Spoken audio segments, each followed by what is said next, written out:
authentic. Has to be authentic, right?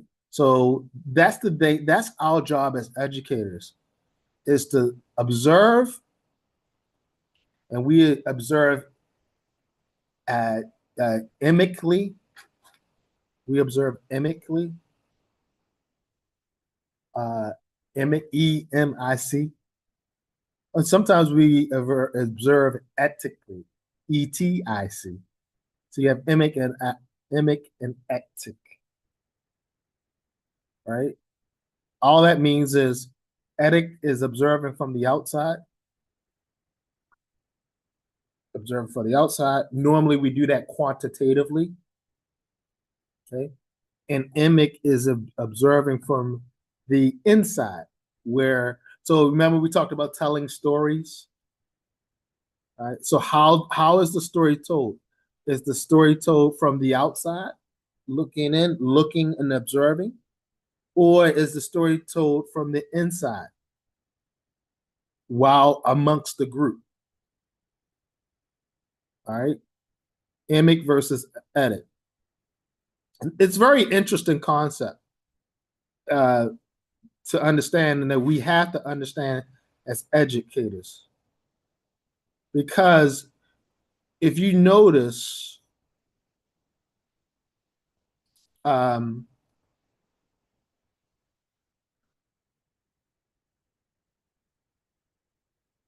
if you notice, everyone talks about empathy.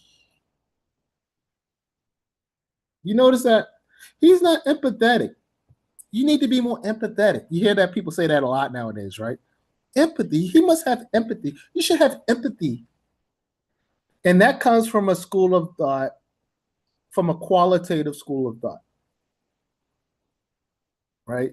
Because we like to tell stories qualitatively from the inside. We like to get firsthand accounts. So over the decades, it has created this mindset of people saying that everyone should consider situations from an empathetic standpoint. That's why today, everybody's talking about Palestine, Palestine, Palestine, Palestine, because that's what the news is saying, and we want to empathize with the Palestinian people. But meanwhile, in the Sudan, there are a lot more people dying, and no one knows, right? So it's very disingenuous, because we have created a world where we value the story based on how much the story is being told. So if this story is being told a lot, then we value that story over another story that's not being told a lot. I think that's how an algorithm works, isn't it? Algorithms, or your TikTok, you see things that other people like, right? And that's what TikTok or Facebook Reels or Instagram gives you based on the algorithm. Whereas you may have a content creator creating some really good content, but the algorithm is not kicking it. It's not dispensing it to people to watch. Because the algorithm understands that people are listening to a certain type of story. So that means other stories go by the wayside. This is the dangerous thing about algorithm. Because as we talked, I think it was yesterday or the day before, we are very isomorphic people, same form. We like the same story, right? We like the same narrative. Why? Because we want to all jump on that integrative. Remember, we talked about integrative motivation. We want to feel like listen. The reality is, most people do not know anything about what's going on in the world, right? So we get little snippets from social media, from the news, right? We get little snippets, but we really don't understand. So because we don't understand, we jump on the story that's being told a lot, the narrative that's being presented a lot. So these are the narratives that we go by.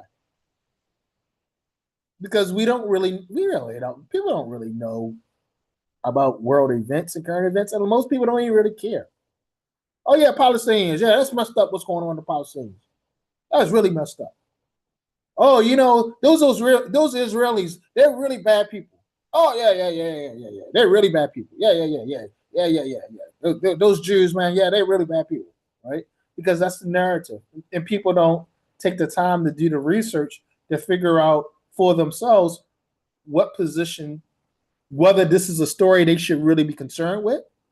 Maybe I should be more concerned about what's going on in Sudan. Maybe I should be more concerned about what's going on in Thailand, between Thailand and Cambodia. Maybe I should be going more concerned about the oppression that's going on in certain parts of Europe, right? Or the oppression that's going on in India, right? But because we don't often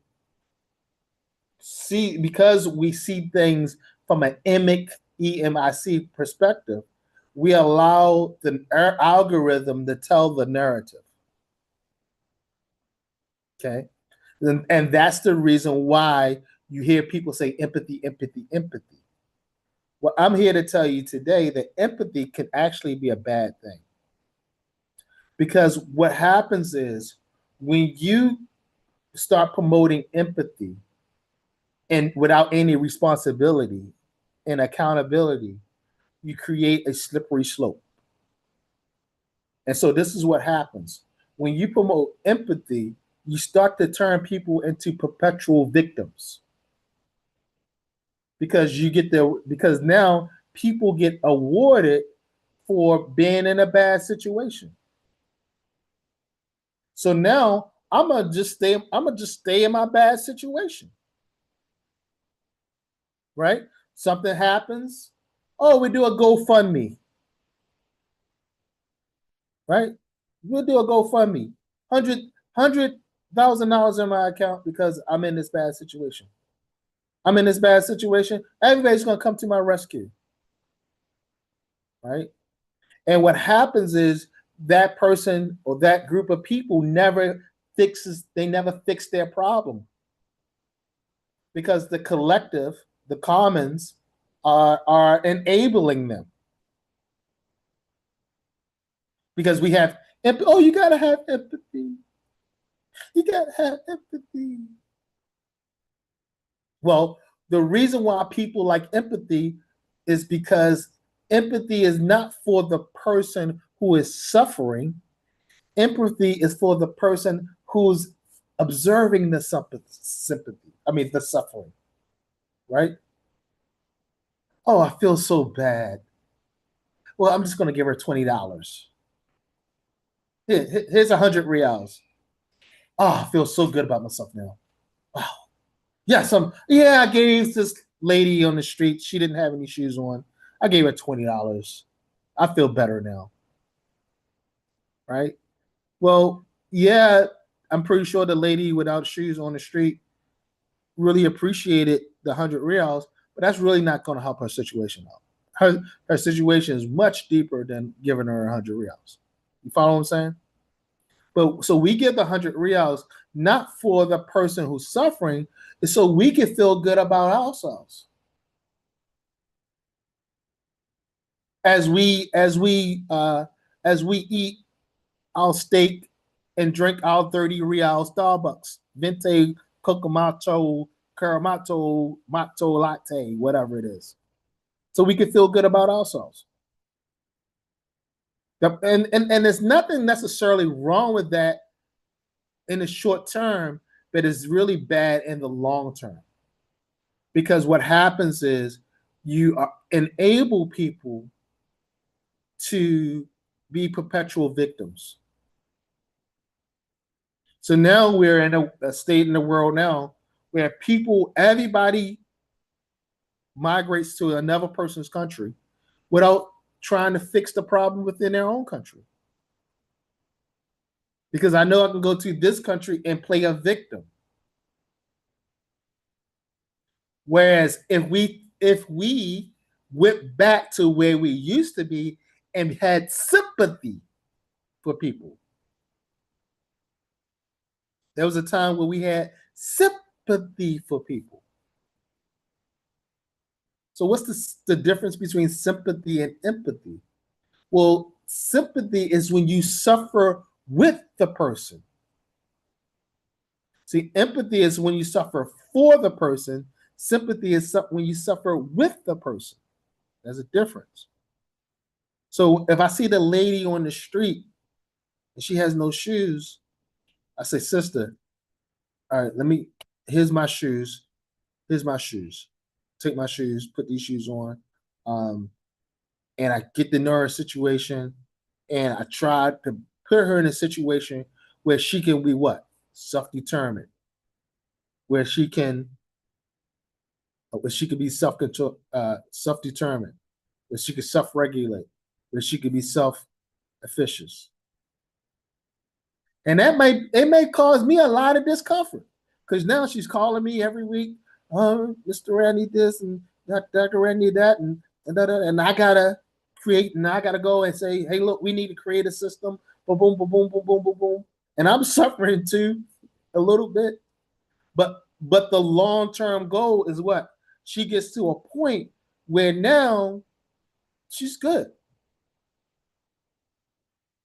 It's that old adage, don't give a man a fish.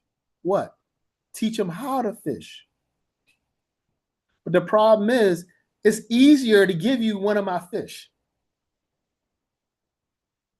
It's a lot more difficult to sit with you, teach you how to cast a rod, teach you how to do this, teach you how to do that, teach you how to reel it in, teach you how to cut the fish, teach you how to store the fish, teach you how to fry the fish.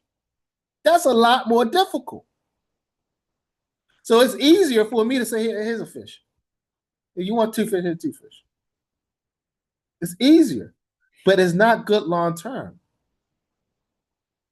So, but people don't like the word sympathy because it's like you looking down on a person.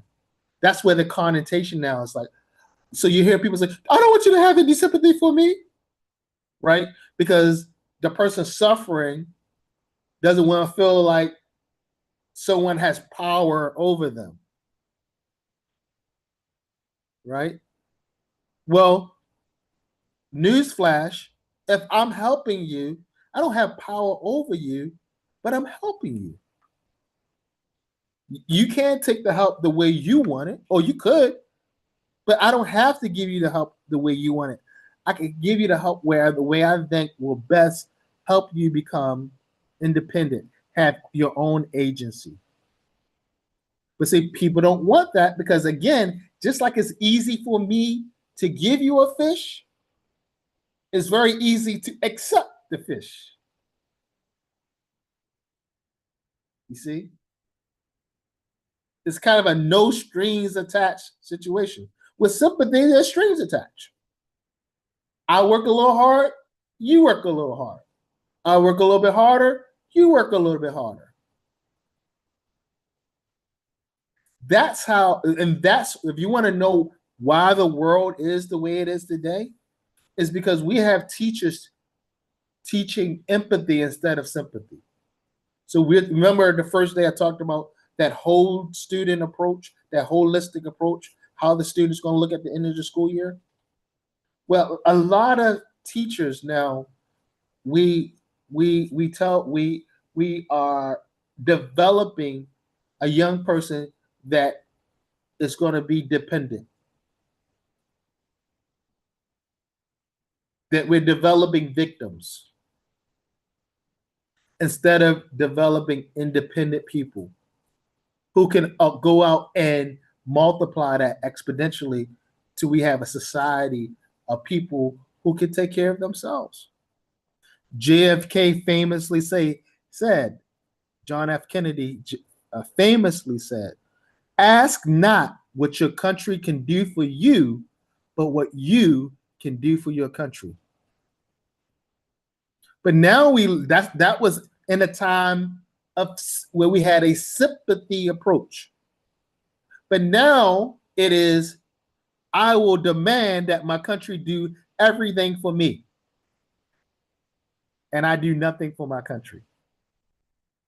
That's the way we live now. Think about it. Kids now demand that their parents give them $1,000 phone. I gotta have an iPhone. If I don't have an iPhone, then the kids in the class are gonna laugh at me. And you're not a good mommy if you don't give me an iPhone. You don't give me this video game. You guys suck. You guys are horrible parents. I don't have. You're not letting me play video games. I can't do this. I can't do that. And then they become adults, and then they start to perpetuate the same thing with their children and the community. Oh, just give them it to them. Give them this. Give them that. Then the problem is everybody doesn't have enough money to give. So then when you don't give it to me, now I'm entitled. You're supposed to give me an iPhone. You're supposed to do these things for me. And if you don't do it for me, you're a racist. You're a sexist. You're this. You're that. You're a bad mother. You're a bad father. Because we have created a world of empathy through emic research. The reason why I took the time to say all that is to say that the world that we see today is because of us teachers, us educators. Because we capitulate so much to isomorphism, to same thinking. We'll let somebody come to our country from Oklahoma, from Arkansas, and bring their values to us. We'll let somebody come from Birmingham, UK, or London, and bring their values to us. We let somebody come from Australia, Melbourne, and bring their values to us and tell you that their values is the way that life should be. Because they have an agenda. And then we go and we start to, as educators, preach their agenda, even though it's not for the good of our learners. And we have the world that we live in today. I mean, I see kids now, parents are posting now that their kids are destroying the house when they take the phone away from them. I've seen several videos now where 13, 12-year-old kids go crazy because the parents took the phone or turned the internet off or something. Do you know when I was coming up, if I even looked like I had a problem, I mean, I didn't even have to say anything. I just had to look like I had a problem. You got a problem? You want to cry? Well, let me give you something to cry about. We don't live in that world because that was a sympathy world. It's not that those parents were mean or cruel. Is that they understood the value of what? Being self-regulated, being independent, working hard. And through education, it's through schools that we have gotten to where we got today. Where teachers are more concerned about what's going on in a student's house than learning about the student and teaching them the things they know to be developed. That's so that's the value we have as educators. So that's why we need, as educators, we need to focus on our job, which is developing a person who can be what? A problem solver, not a problem creator. And right now, we're creating problem creators. All right. Yesterday, I told you that I was going to go over. Today, I want to go some of the core acts that we do in a lesson. So, especially as language arts teachers, there's 4 core things that we do. We teach listening, we teach speaking, we teach reading, and we teach writing, especially as language arts teachers. Okay. So In a lesson or in a unit, there should be opportunities for the learner to listen,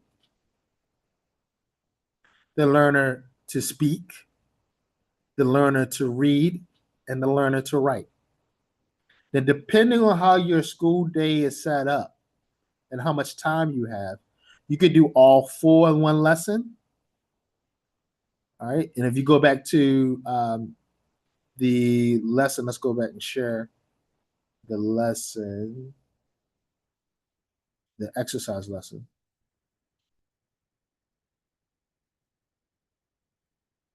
All right, you guys see it? So after vocabulary expansion, we have remember this is an ESL lesson plan.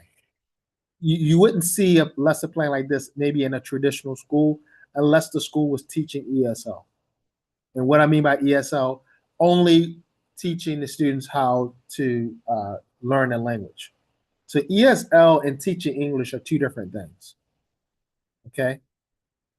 So this lesson plan is if this was for a ESL class or specifically teaching a specific language, you would want to do these things. If you're in a traditional school, your lesson plan might not have all of these things because there's other things that are involved, right? The curriculum or what have you. But nevertheless, you can still follow the basic concept, but not as strict. Meaning, like you see how they have a listening activity and a reading activity, all right?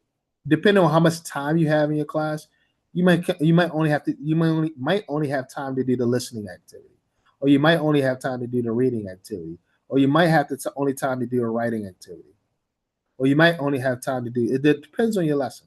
Because remember, all objectives must be what? Smart. And timeliness is one of the variables of smart, right? Or characteristics of smart, right? So just keep that in mind. Now, the listening activity. When we're teaching listening, so if this is a unit, right? Remember we talked about scope and sequences and unit planning or semester planning. I would in my unit, let's say the unit is called "The World is Round," and in this unit we talk about things that are big and round or just round, right?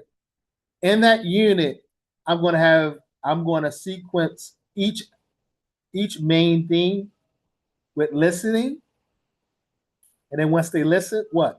Speaking. After speaking, what? Reading. And after reading, what? Writing. Writing is always the last thing you do. Why? Because writing is hard. Writing is a higher order thinking activity. So I'm starting with the lower ordered activity, which is listening. And then I'm going to the next one, which is speaking, and then the next, which is reading, and then the next, which is writing. Make sense? So in that one unit, you should have a couple opportunities to listen, a couple opportunities to speak, a couple opportunities to read, and maybe one or two opportunities to write. Because writing, once we get to writing, you'll see it takes a long time. So maybe in that unit, in that theme or that unit, there's only one writing activity, but it's going to be a long one because we're going to follow the writing process. All right. So let's talk about listening for a second. All right. Listening, listening is not about playing the audio and asking students to answer questions. Okay. So most of the schools you get all the textbooks now are digital, right? There's normally some digital platform, right? So you can go onto the computer, there's speakers in your class, you just press the button and there's a listening activity and the students have to do something, right? Answer some questions or do something in the book. That is not teaching listening alone. It's more than that. Okay. Listening is about preparing your students for what they will hear. Let me say that again. Number one, listening is about preparing your students for what they will hear. Through what? Through what? Context. Remember, context is everything. Context is everything. Let me say number one again. Listening is about preparing students for what they will hear through context. So that means we have to set the context first. Okay. This is the point where a lot of schools abroad, not just in Saudi does this, but a lot of places in the world, they don't give time or money for teachers to set their classrooms up appropriately. So if I have a unit and that unit was, what did I say? Things that are around. I need to actually between every new unit, I need to come in that Saturday before and do what? Prepare my classroom for everything that is around. When the students come in on Sunday, they should see a totally different classroom than what they saw on Thursday. And that would trigger them to know what? We're now starting a new unit. Because context is that important. Context is that important. Where you have to actually change your room, redecorate your room. This is why when you go to a lot of American classrooms, it seems like really junky, really cluttered. Stuff is all over the walls. That's intentional. That's intentional. I've even heard people here say, "Oh, American classrooms, it's just dirty and it's just too much stuff going on, sensory overload." No, because all of those things. Well, we know that, and it's good to have a lot going on in the classroom. We talked about it the other day. Remember that teacher I told you? We looked up on the ceiling to get the answers. There's a lot going on because when the students' minds drift, I'd rather it drift on something educational and something related to the unit than they go to their phone and start drifting on their phone, or they go to their friend and start talking to their friend. You ever wonder why teachers would have animals in the classroom like turtles and fish tanks? Do you ever see teachers that have like a turtle in their classroom or a fish tank? There's actually a science behind that. Because the teacher would rather students mind drift and look at the turtle and be fascinated with the turtle and observe things about the turtle than be a disruption in the class and not do anything that's intellectually or academically sound. So that's actually a scientific reason, a pedagogical reason for having a turtle or animal in the classroom. And there's other reasons too, but I don't want to stray too far off point. So the point is, you have to set context, and the environment is key. The second point I want to make is you have to prepare quicks, lexes, expressing idioms and structures that they will encounter that may be new. So if I know I'm going to give a listening prompt and it's about something that's going on in Australia, they might not know the lexes. They might not know the idioms that are going to be used, the Australian idioms that are going to be used in the listening prompt. I have to prepare them for that.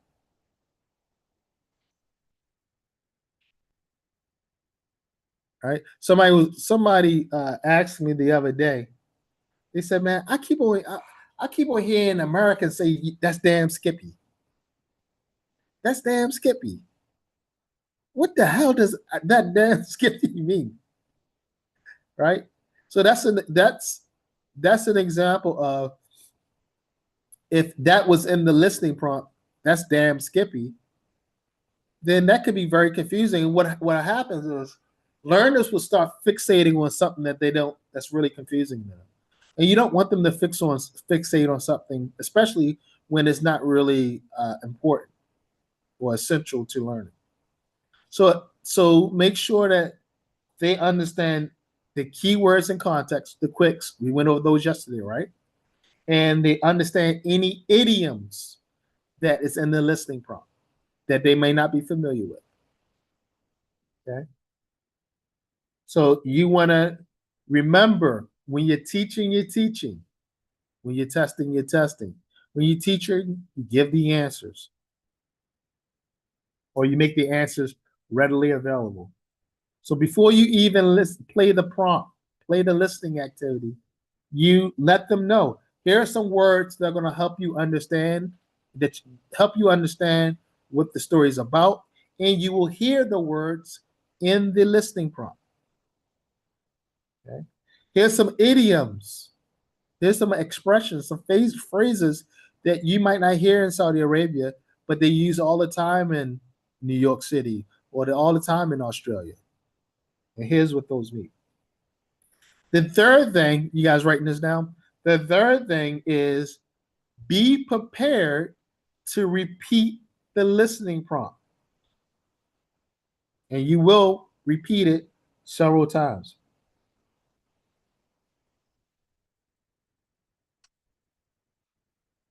Okay? Be prepared to repeat the listening prompt. All right? Because they're going to hear that prompt. If you do it appropriately, they should hear that prompt about 5, 6, 7 times. Okay? Also, you want them to grab information from the co-text. So now you got two words, context and co-text. Co-text is how the words relate to one another in a given listening opportunity or reading opportunity. So when we put words together, right, those words now have a relationship that creates meaning, right? Make sense? Like yesterday, we did that yesterday, right? You guys gave me 6 words, and when we put those words together in a story, those words have meaning in relation to one another, didn't they? That's what we call co-text. All right? That's when words are placed together to create meaning. That's co-text. Anybody remember what context is? Context is what? The situation, the student what?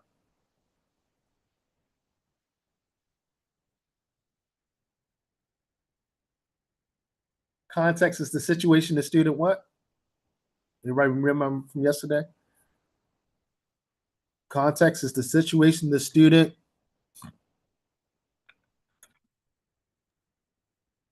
Where the students understand. Mm-hmm. Context is the situation the students understand.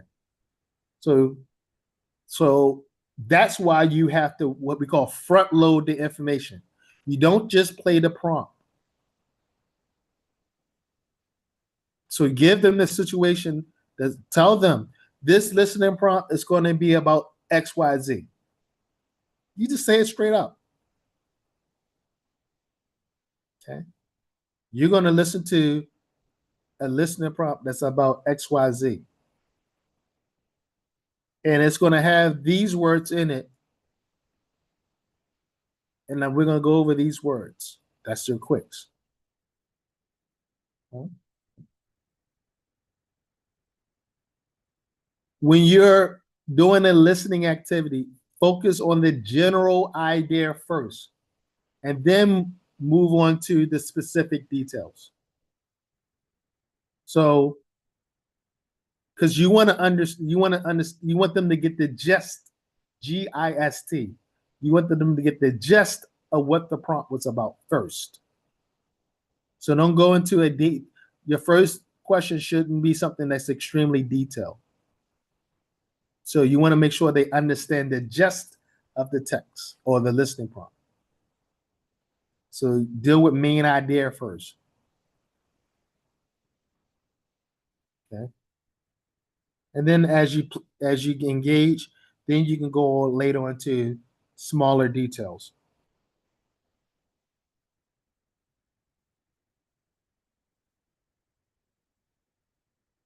If you have questions, you're going to show them the questions before they listen. Okay. And you're going to show, and depending on their level and the situation, for like A1 learners, new learners, A1, A2, I would show them one at a time. One question after I tell them, after I prepare them for read, I tell them what they're going to read, introduce the quicks, right? Then what I could do is one question at a time. I could say, and this is what I will do. Basically, after I tell them what it's about, after I give them the quicks, then I'll give them the first question, which is going to be a general overall broad general idea question. I could say something like, my first question could be something like, what do you think the problem is going to be in this story? That's a general question, right? What do you think the problem is going to be? So now they're doing what? They can predict, right? They can make a prediction. And you can have them write their predictions down on their own paper. You can have them come up. They could talk about it. Well, I think based on what we know already, I think the problem is going to be this. Well, I think the problem is going to be that. Well, I think the main character is going to have this problem, right?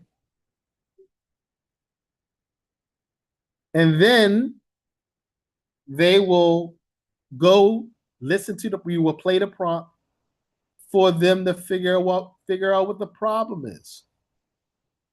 Typically, the problem will come what? Right in the beginning of the prompt. All right.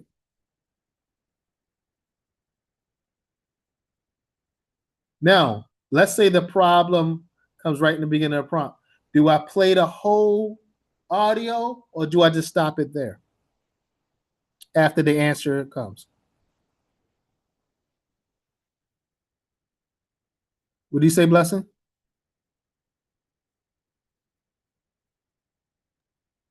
I was saying you don't have to stop. You have to continue for them to get to the end of the story. Yeah, you're gonna play the whole audio. You're gonna play. That's why when you have listening activities, they need to be short, no more than 2 to 3 minutes. Don't do a 10-minute listening activity unless they are really advanced. You're dealing like C1, C2s. C1, C2, you're doing something totally different with them. That's way more advanced. But if you have A1, A2, B1s, do you guys know what I mean by A1, A2, B1s? All right, let me explain that. There's something called the CEFR. The CEFR.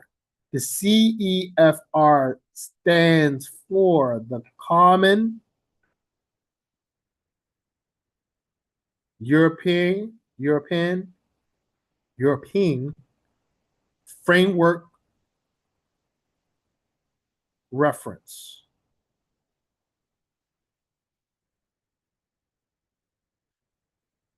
Okay, the Common European Framework of References for Languages.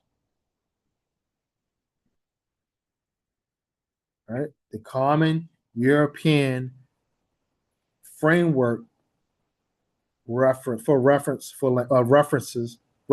language. All right, this is what the world uses. Most of the world uses to determine a speaker's language ability, and it's not just for English. It can be for any language, right? So if I was learning uh, Swahili, I would be an A1 on the CEFR because I don't know Swahili, right? Where would you be in Swahili on the CEFR? Is Swahili is Swahili your native tongue? Anybody? Is yours, Sarah? So, Sarah, where would you fall on the CEFR? Would you be advanced or would you be beginner? Advanced. No, you wouldn't. You wouldn't be on the CEFR because you're native. This is for that was a trick question. I tricked you. This is for non-natives, for non-natives of a language. It's not just for English. It's for any language. Okay, and it goes like this: A1 is beginner. They don't know anything. All right, or know very, very little. They might know hello, goodbye, the stuff they hear on Hollywood or movies. Thank you. Okay.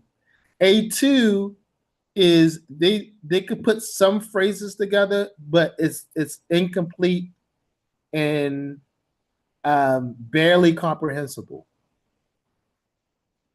Right? It's incomplete but barely, but you can kind of get kind of what they're saying. So broken. The language is very broken, but they can communicate a little bit. And then when major utterances come, remember we talked about utterances, they just get stumped. So everything they say is very scripted and predictable. And then when they have to deal with a major utterance, they can't go any further.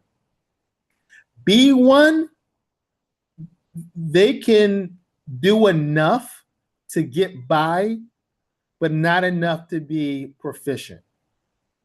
So you can't be B1 and an English teacher, right? You just barely getting by. You can go to the grocery store, you can order an Uber and tell the Uber driver or the taxi driver where you want to go, right? You can get through the day. People will still know that you're not a native speaker or that your English is not that great, but it's good enough to get the job done, right?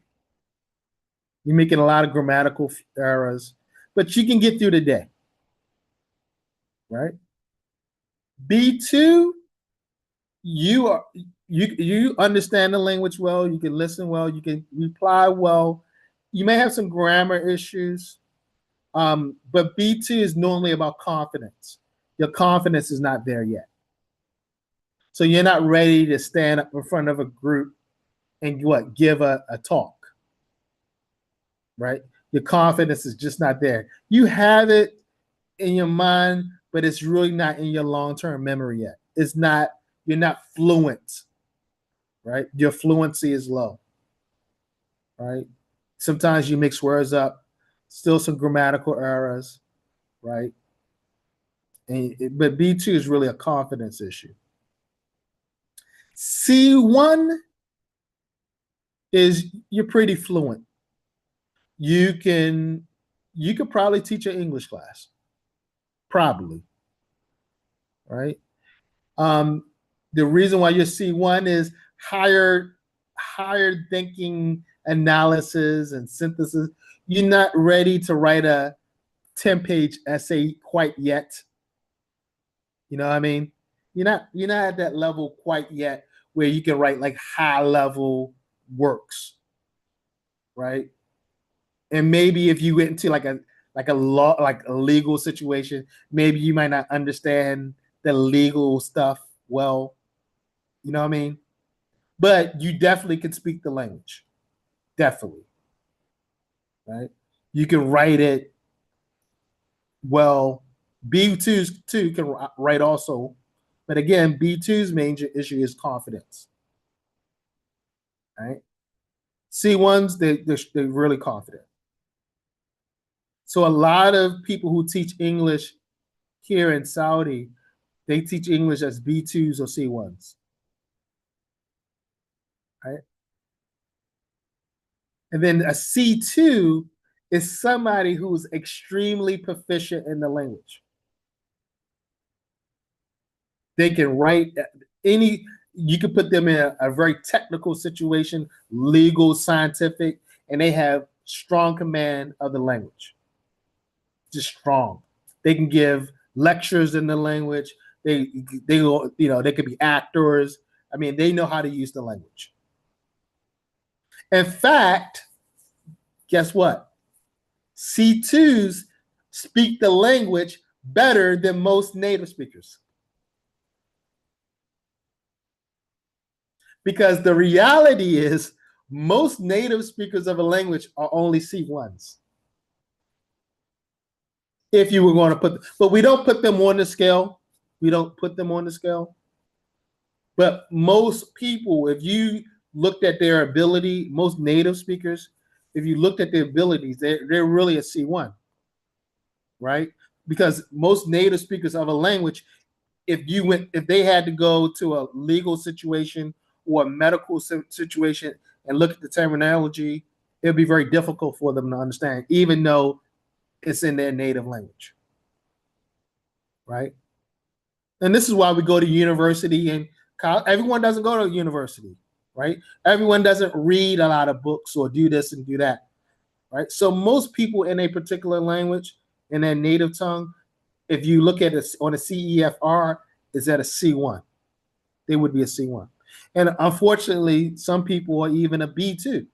If they don't read well, they might be illiterate, right? So you might meet somebody in the UK, native English speaker, but they're illiterate, right? You have illiteracy, right? People are illiterate all over the world. So we definitely wouldn't call them C1. Probably, barely B2, may not even be B2. But again, we tend not to put native speakers on a CEFR. Why? Because it is their native language. And they do understand utterances different than even a non-native speaker. Okay. So that's the CEFR. Okay. So you may see that A1, A2, B1, B2, C1, C2. Now you know what that means. Okay. All right. So where was I? So when you give A1s, A2s, you're going to give them one question at a time, even the B1s. One question at a time. Have them predict the answer to the question, right? Then play the prompt, and then they listen for the answer. And then that confirms whether what? Their prediction was correct. And you can play a game with that, right? You can play like a tic-tac-toe game. Put them in groups. They make a prediction. If they get the prediction right, they get the X or O until somebody wins. So you can make it fun, right? You can do a million things following this way. But this is the proper way to teach listening. Now, have you ever seen somebody teach listening like this before? Do a listening prompt like this before? No, most people will just play the prompt and ask the questions. Okay? Ask the student the question. All right. And you do this repeatedly. Question 2, question 3, question 4. And so that means what? We're not going to have a lot of questions.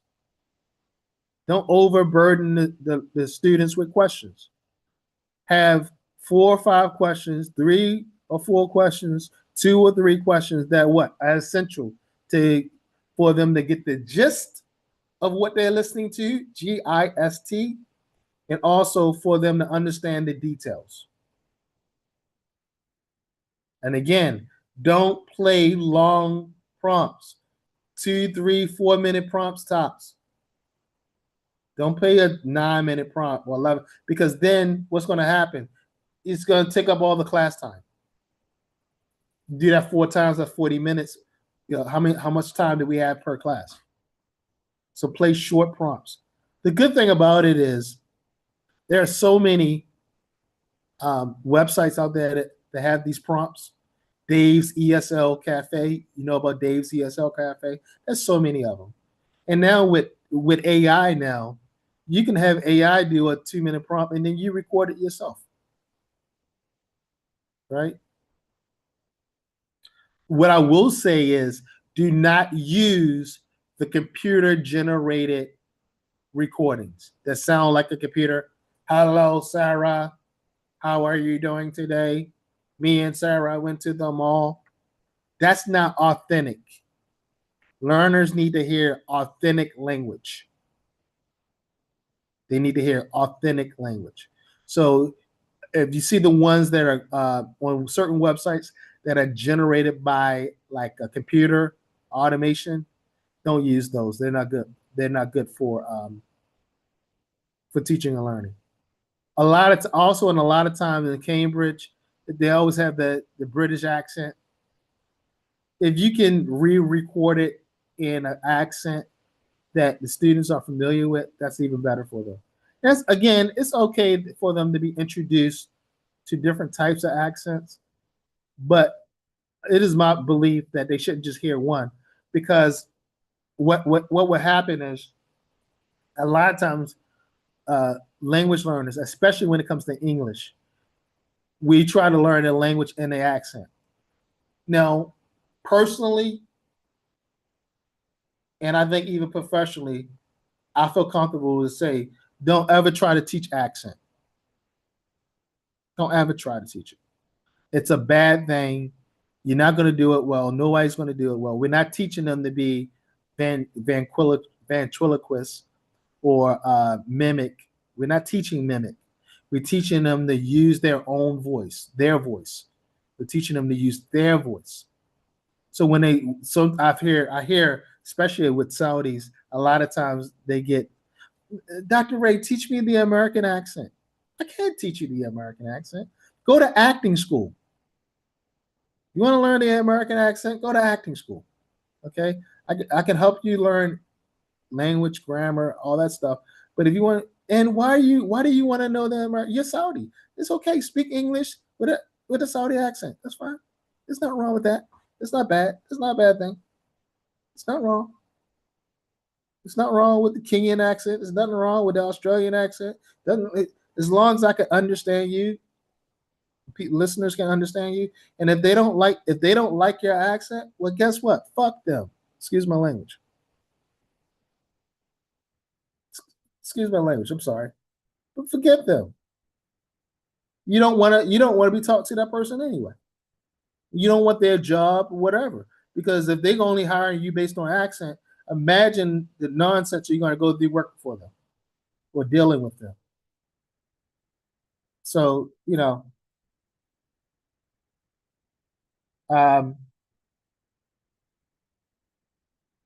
as based on the level and as depending on how much time you have, the difficulty can increase.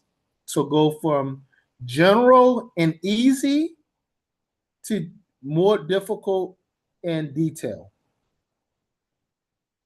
General and easy, easy and general, difficult and detailed. Okay. Sometimes you can slow down the audio, speed it up. Sometimes students say, the speaker is speaking too fast. Or, Dr. Ray, you speak too fast. Slow down. No, don't ever slow the language down. Keep the normal cadence of the speaker, because in real life, they're not going to be able to ask someone to slow down their speech. All right? They have to learn how to listen in the cadence of the speaker. Because, and here's the main reason, when you slow your speech, you change the meaning of what you're saying. And actually, slowing the speech actually makes it more difficult to understand. We know this. Why? Because of bandwidth. So if you have internet and you're trying to watch a movie and the movie is in 4K and your internet is okay, but you stream a movie, but you're gonna have problems with playing that 4K movie, right? Because of the bandwidth of the 4K movie. Because it takes a lot of bandwidth. Because it slows down. 4K will slow down through the cables. Well, it's the same thing in speaking. The slower you speak, the more bandwidth it takes. That means it's harder for the listener to understand. So it's better to speak fast or at a normal cadence. And the learner, the listener, has to teach themselves how to follow the cadence. You ever hear Spanish speaking people speak, especially like in Mexico or South America? You're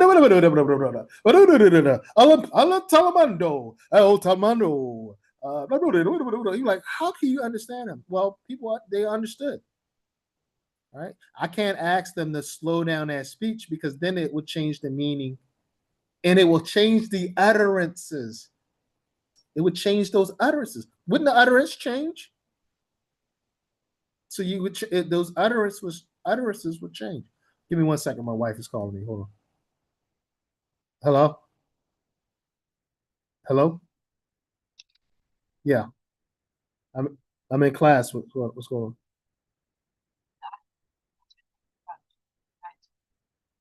Oh, what's today? No, it's Wednesday, not today. No, Wednesday.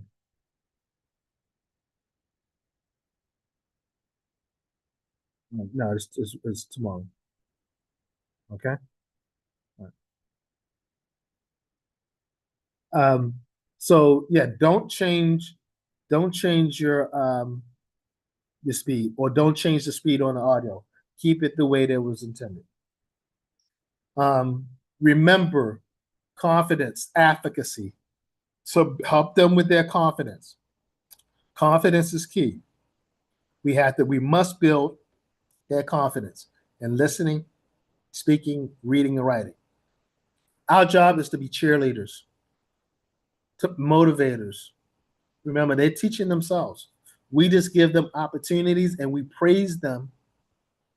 That's why it's often bad, and I got to break myself out of this sometimes, to discipline learners while they're learning.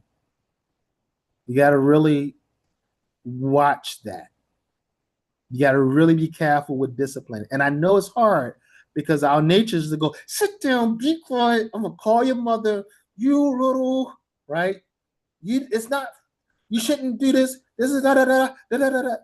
We want to do that. And it may even be justified, right? But when you do that, you take away from learning. So, and it has to be a balance too, because you can't allow students to get away with murder in your class, right? So you got to find that balance where they know that you're serious, but they're not going to come there and just be punished every class. Okay, got to find that balance. That's the hard part of teaching. And to be honest with you, I don't know what that balance is. All I say to that is you have to start a certain way and be that same way from day 1 to 180. Day 180. Because if you switch up, they're going to switch up with you. So be consistent in who you are. All right. And be stern. Have standards. You can be stern and still friendly. You want to be friendly. You do not have to be their friend, but you must always be friendly. Okay. All right. And as I said before, at the very least, you're going to repeat. You should, at the very least, repeat an audio or listening activity 3 times. That means if you are the audio and you're reading aloud to them, that means you got to read 3 times at least, or maybe more. So that means you got to prepare yourself to repeat, because that could be boring, or that could be burdensome or redundant. So you got to prepare yourself to read and read and read and read. That's why it's a good idea. I would suggest recording it, recording it, putting it on USB, and then you don't have to always read, spend all day reading out loud. And again, each question is asking for something different, going from general to specific, easy to difficult. There's other types of activities too, where they can listen and you can put like a grid up. Let's see. Pull out the whiteboard.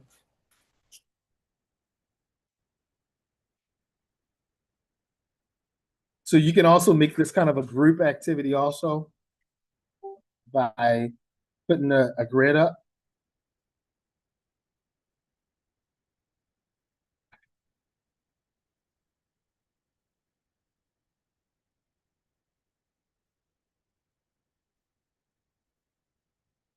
All right. I'm waiting for the whiteboard to show up.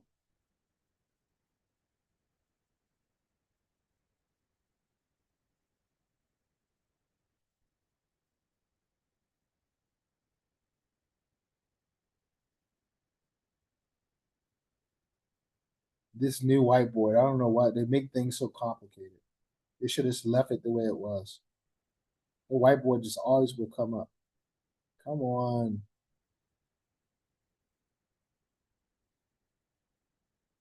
I think I'm just gonna go back to using the classic. What's the problem?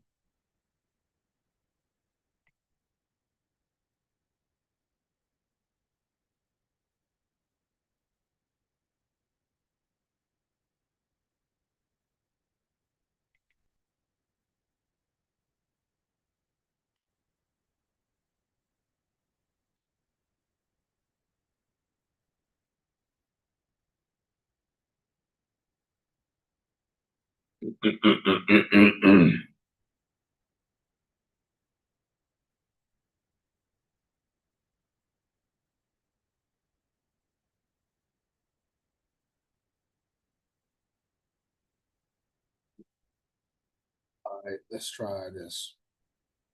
New whiteboard. Use classic. This is gonna use the classic.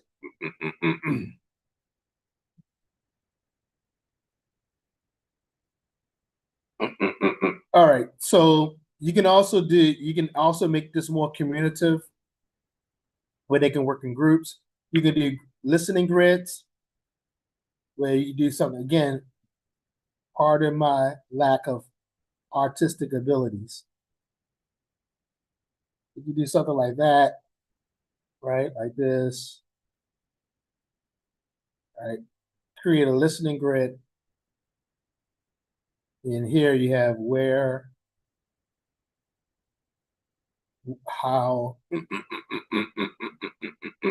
what. And then they could come to the board when they listen. So when they hear it, they can run to the board and answer the question, right? Kids, even adults might do that. It makes it fun. It makes it fun. The more you can get learners on their feet, the better it is. All right. So they listen to the prompt when they hear where. So you might have the questions here, where question, how question, what question, and the questions here. So when you play the listening audio, and then they run to the board and fill it in. All right. And they fill it in, they fill it in, fill it in, fill it in. And if they still have blanks, then you play it again until they get it. And then you play it again until they get it. Until all the grid is what? Complete. Correct and complete. That's fun. Oh, it could be fun. All right. You can also do partial dictation, where you take the script, and let's say where are I don't know, let's do something more.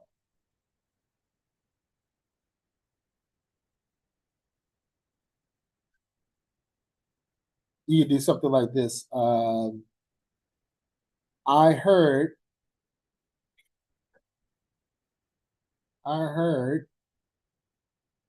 you once blank in blank. Right? So they'll listen for that, and then they have to fill in.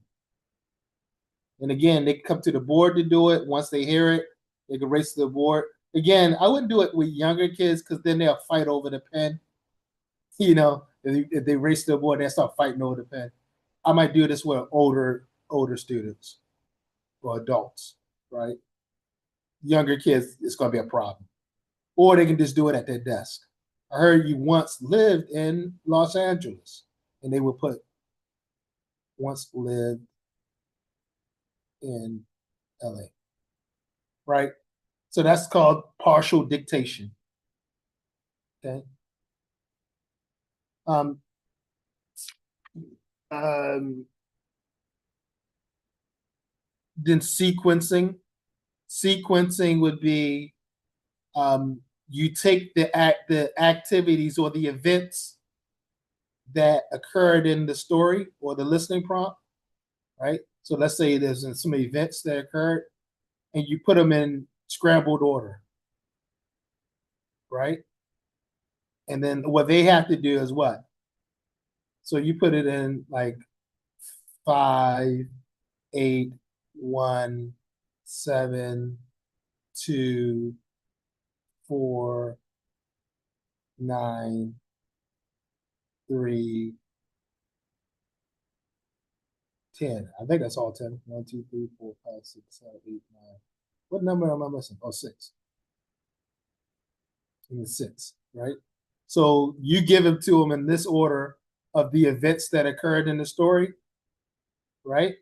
I like this one because you can do two things with this one to help them build context is they can make the prediction first, right? So they can make the prediction first on what order of events they think it happened, right? This is using that critical. We talk about, you always hear critical thinking, critical thinking. This is a critical thinking activity. So, but again, you got to give them the context first. We're going to read a story about, here's the quicks to help with the code, the context through context, how these words are related. Again, when you use quicks, it should be words that will help with a gain meaning, context. You know, so don't put is and that, and put words that will help build context. Make sense? Adjectives and nouns, right? Powerful verbs that build context to the story. So once you do all that, right, which is pre-listening things that we do, then you give them this order of events. You say these are the events that occur in the story. Take a minute and look and read all the events. All right. Now that you've read all the events, A, B, C, D, group one. No, excuse me. A, B, C, D, A, B, C, D, A, B, C, D, A, B, C, D. All the A's in group one, or group A get in the group. All the A's get in one group here. All the B's get in one group here. All the C's get in one group here. And all the D's get in one group here. All right, now I want you guys to work together and make a prediction on what is the proper order of the events that occurred in the story, right? So they'll work together and talk to one another on how they believe, or what they believe, or what they predict the order of events will be, right? And then you will play the prompt, right? And then you can play the prompt, and you can even stop the prompt maybe a halfway or a quarter way and say what? All right, do you guys want to change your predictions? Right? And it gives them an opportunity to change their predictions. Right? And then you play the prompt again. All right? And then you play the prompt one more time just so they confirm that they got it right. right? Or and obviously they would one part that I skipped is when they make the predictions, they will announce the prediction to the class. All right, so group A, announce your predictions. All right, we predict it's going to be in this order, right? Or we predict it's going to be in this order. Or we predict it's going to be like this. This is going to be this, this is going to be this, this is going to be this, right? I shouldn't have put numbers. I should have put letters. It would have made more sense to put letters, right? Well, it depends. It doesn't really matter, right? But this is the order it's going to be, right? Or this is the order it's going to be, right?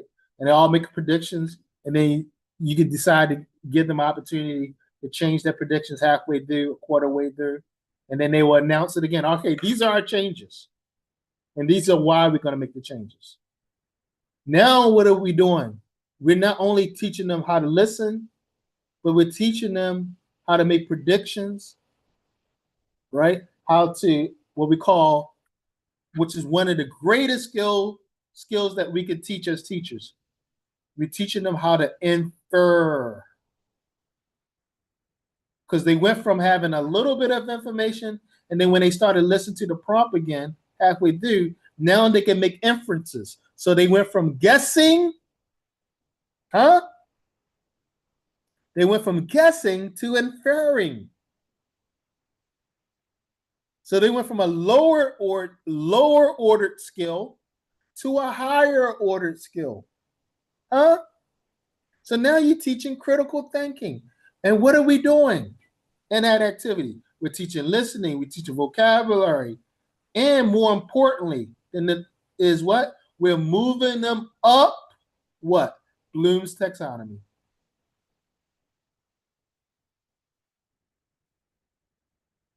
We moved them up the taxonomy. We went from a lower ordered skill to a higher order skill, from guessing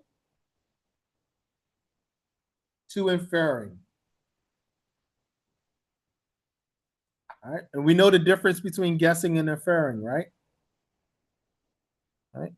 Guess is a guess with little to no information, right? Little to no information. An inference is when you have a good amount of information and you can make a prediction, right? What we call inferences, educated guesses. That we may be still wrong, but we can make an educated guess on what we believe may happen through generalizations and through the rules of logic. So you just gave them a logic class, a beginning logic class, vocabulary class, listening class, English class. Wow, you are an amazing teacher. Versus playing the prompt. Okay, class, we're going to play the prompt, and I want you to answer the questions that are in the book. 1, 2, 3. Okay, listen to the prompt. All right.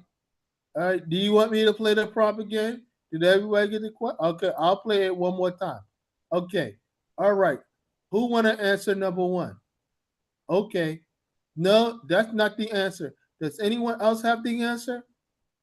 No? Oh, yes, you are right, Sarah. Okay, let's move to question 2. No, that's not the way we do it. Okay. And this is why lesson planning is important, because you get to do all these things when you plan. You get to, well, at least think about them. Might not be able to do them, but at least you get to think about them. You think about your teaching. Lesson planning allows you to think about your teaching.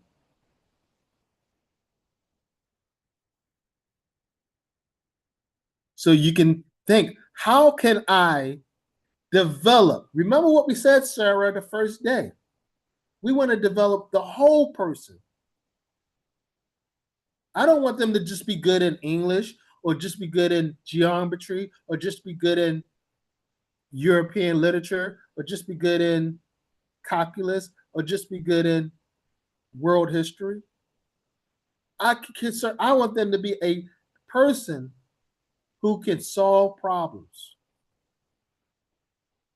So, even though this might not even be in the curriculum or in the standards, they need to know logic.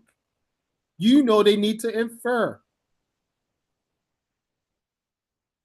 Right? That. So you can be a part of that skill. And you don't even have to use, the great thing about it is you don't have to use the word infer one time in a lesson. You don't have to use the word logic one time in a lesson. You just need to give them the skills and they're going to learn that on their own. They're going to learn how to infer. They're going to learn. And guess what? They're going to take a logic class one day and master the logic class. Why? Because some of the things you taught them years before. And they may give you credit for it, or they may not. That's the sucky thing about our job is we don't get credit for anything. Right? All right. So then you have another thing that you can do, that's sequencing. Another thing you could do is a dictoglass. A dictoglass is when you want to determine,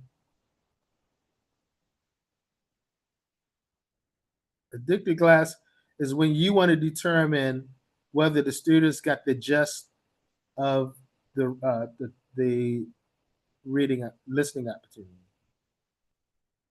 What is the gist?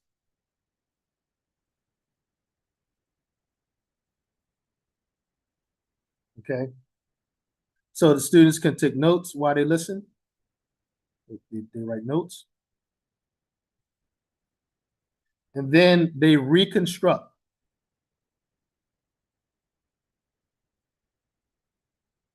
They reconstruct the story.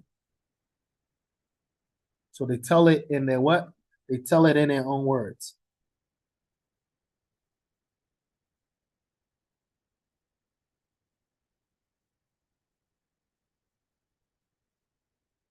Or they tell it in their own context. They might even change the context. All right.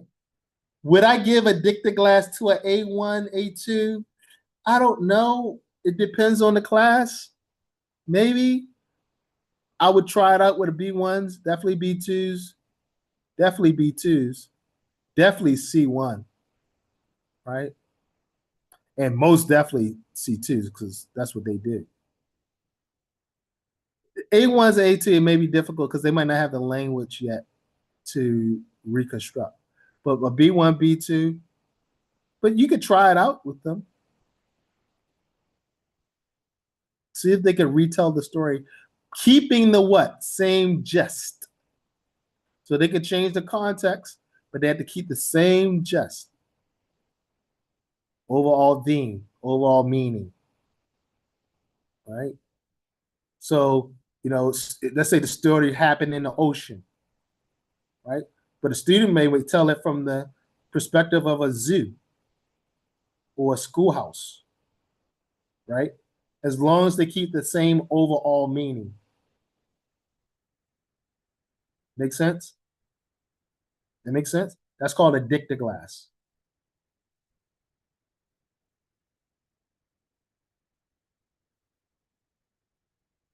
All right. Then the other one you have is story cards. So you take the story, you break the story up in story cards. And they have to be pre-made. Or the students can make their own cards.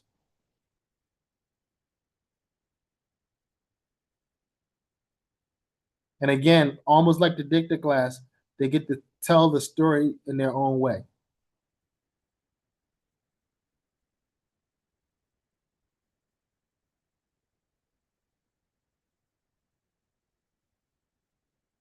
So again, you would have a story card. And again, this might be a B1 activity. Maybe A2 might be able to do this. Again, you got to know your class, right? B2, B1. So they would have cards. You would have pre-made cards, or they can make their own cards, right?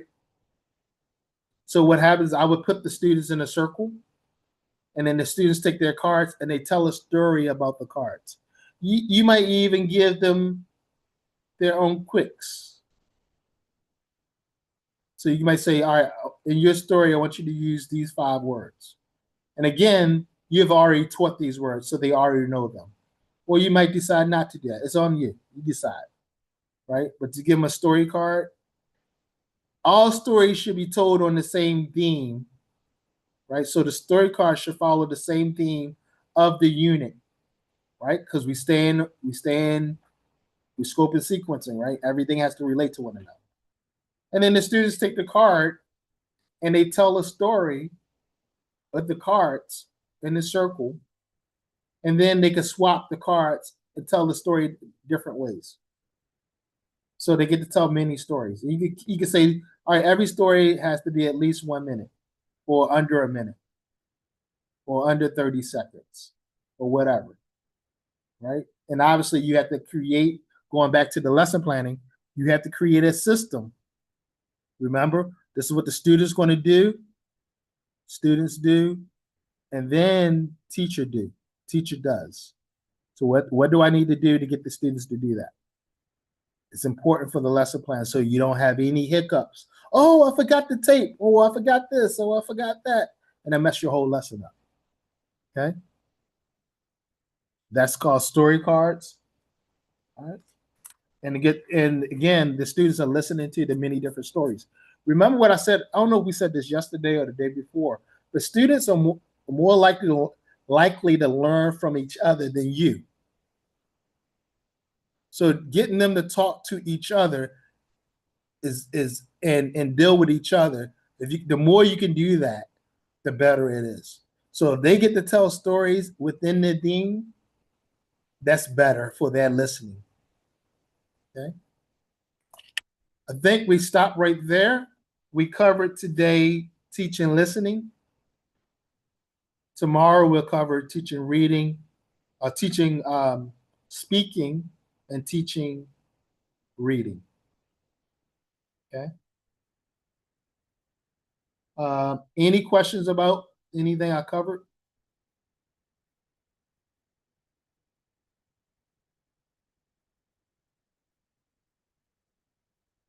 No questions? All right, we will see you tomorrow. The links are in the Google Classroom, by the way. All right, guys, we'll see you tomorrow.